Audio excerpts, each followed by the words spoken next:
بسم اللہ الرحمن الرحیم۔ السلام علیکم۔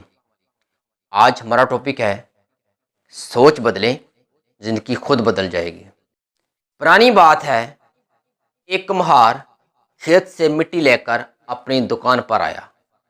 اس نے مٹی میں پانی ڈالا، مٹی کو گوندا، اچھی طرح تیار کیا اور کچھ بنانے لگ پڑا۔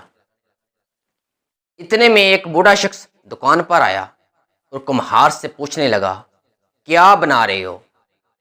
اس نے جواب دیا، میں چلم بنا رہا ہوں۔ بوڑھے شخص نے کمہار سے کہا، میں آپ کو ایک مشورہ دیتا ہوں، آگے گرمیاں آ رہی ہیں، آپ سراہی بنائیں، زیادہ بکے گی۔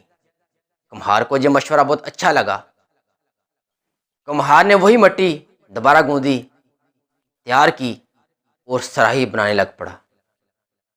اتنے میں مٹی سے آواز آئی، اب کیا ہوا؟ چلم بنانی کیوں چھوڑ دی؟ کمہار نے جواب دیا، میری سوچ بدل گئی۔ مٹی پھر بولی، آپ کی سوچ بدلی، میری زندگی بدل گئی۔ اگر میں چلم بنتی، لوگ مجھ میں آگ ڈالتے، میں خود جلتی، لوگوں کو جلاتی اور گرم رہتی۔ اب میں سراہی بن گئی، لوگ مجھ میں پانی ڈالیں گے، میں لوگوں کی پیاس بجاؤں گی، خود بھی ٹھنڈی رہوں گی۔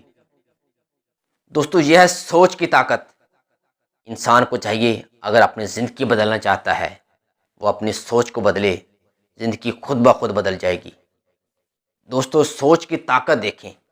جب انسان اپنی سوچ بدلتا ہے، سوچ چینج کرتا ہے، تبدیل کرتا ہے، تو عمل تبدیل ہو جاتا ہے۔ جب عمل بدلتا ہے تو نتیجہ تبدیل ہو جاتا ہے۔ جب نتیجہ بدلتا ہے تو انسان کی زندگی بدل جاتی ہے۔ تو دوستو، بس آپ اپنی سوچ تبدیل کریں، سوچ کو بدلیں، تو زندگی خود بخود بدل جائے گی۔